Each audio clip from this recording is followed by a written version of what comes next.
Imagine a jovem em Nazaré, uma vila simples, quase escondida na vastidão da Galileia. Suas vestes são modestas, e seu dia é preenchido com as tarefas diárias de uma mulher daquela época: lavar, preparar os alimentos, cuidar de sua casa. Maria era uma jovem comum, mas trazia consigo uma virtude rara. Seu coração era puro, cheio de fé, de esperança, e principalmente, de humildade. Então, de repente, sua vida simples muda para sempre.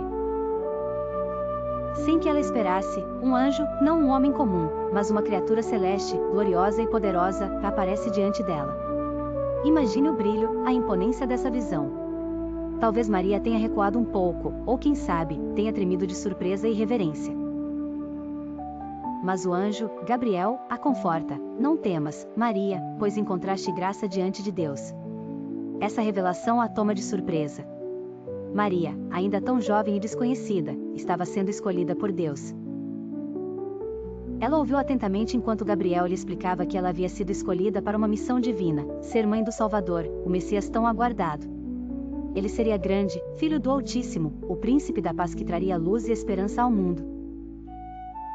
A mente de Maria deve ter ficado repleta de perguntas e incertezas. Ela era apenas uma jovem de um vilarejo humilde, noiva de José, um carpinteiro trabalhador. Como tudo isso poderia acontecer? Ainda assim, Maria não questiona com arrogância ou dúvida. Ela se dirige ao anjo com respeito, perguntando com sinceridade e humildade como tudo isso seria possível, uma vez que ainda não era casada. Gabriel então a tranquiliza, explicando que o Espírito Santo a envolveria, e o poder do Altíssimo realizaria aquele milagre em sua vida. Nesse momento, Maria se vê diante de uma escolha que mudaria a história.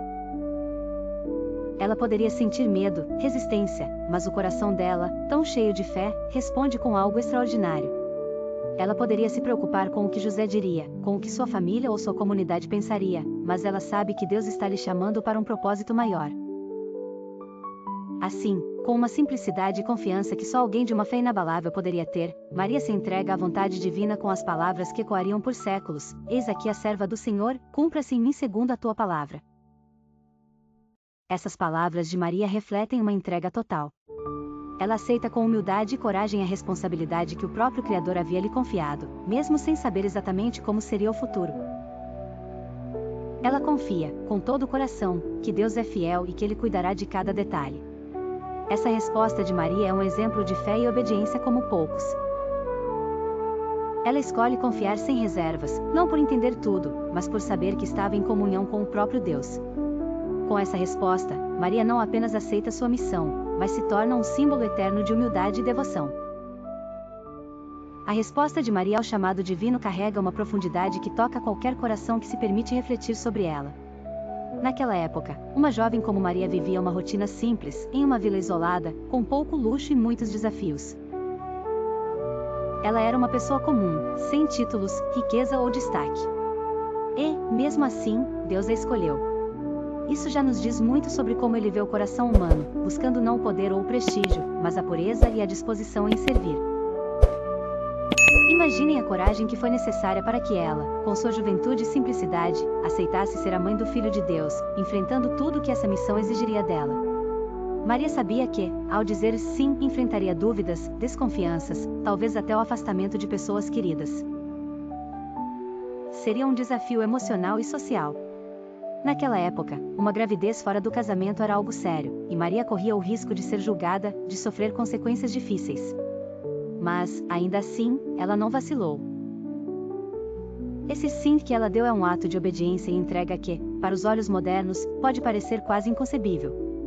Quantas vezes somos chamados a algo que nos tira do comum, a algo que exige de nós um pouco mais de fé, de perseverança, de coragem? Talvez seja a necessidade de perdoar alguém que nos feriu profundamente, de enfrentar o medo que nos aprisiona, ou de acreditar em um sonho que parece distante e desafiador. Nesses momentos, sentimos um certo desconforto, uma resistência natural ao desconhecido, e até mesmo uma inclinação a dizer não, a desistir. Mas Maria, mesmo diante de todos esses sentimentos que poderia ter experimentado, respondeu: eis aqui a serva do Senhor, cumpra-se em mim segundo a tua palavra. Ao dizer isso, ela não estava apenas aceitando uma missão, mas abraçando um futuro incerto com total confiança em Deus. esse ato revela uma fé tão profunda que atravessa o tempo e o espaço, ecoando até hoje como um lembrete do que significa verdadeiramente confiar. Para nós, a atitude de Maria é um convite a refletirmos sobre o que Deus está nos chamando a fazer. Será que também somos chamados a ser instrumentos de algo maior? A resposta é que sim, cada um de nós carrega um propósito divino em seu coração, algo único que apenas nós podemos realizar. Às vezes, nossos desafios podem parecer pequenos diante dos problemas do mundo. Podemos nos sentir pequenos e insignificantes, pensando: quem sou eu para ter uma missão importante? Mas, assim como Maria, somos chamados a enxergar além da nossa própria limitação e a confiar que, onde Deus chama, Ele capacita. Para aqueles que enfrentam grandes desafios, a história de Maria oferece consolo e inspiração. Talvez você esteja passando por uma fase de dor, de perda, de dúvida. Talvez sinta o peso de responsabilidades que parecem grandes demais para você. Que a resposta de Maria te inspire a acreditar que, quando dizemos sim àquilo que nos é proposto com fé e coragem, recebemos forças que jamais imaginaríamos ter. Imagine, por um momento, como seria se todos nós nos entregássemos assim, como Maria, sem questionar, sem temer, prontos a servir ao propósito de Deus. O mundo certamente seria um lugar com mais esperança, mais amor e mais paz. Que possamos, então, seguir o exemplo dessa jovem de Nazaré e, mesmo diante das incertezas, responder ao chamado com a mesma simplicidade e coragem, dizendo: eis-me aqui, Senhor, faça-se em mim a tua vontade. Porque, no fim, o maior ato de fé é aquele que se manifesta na entrega, na confiança de que, mesmo sem ver o caminho todo, Deus estará conosco em cada passo.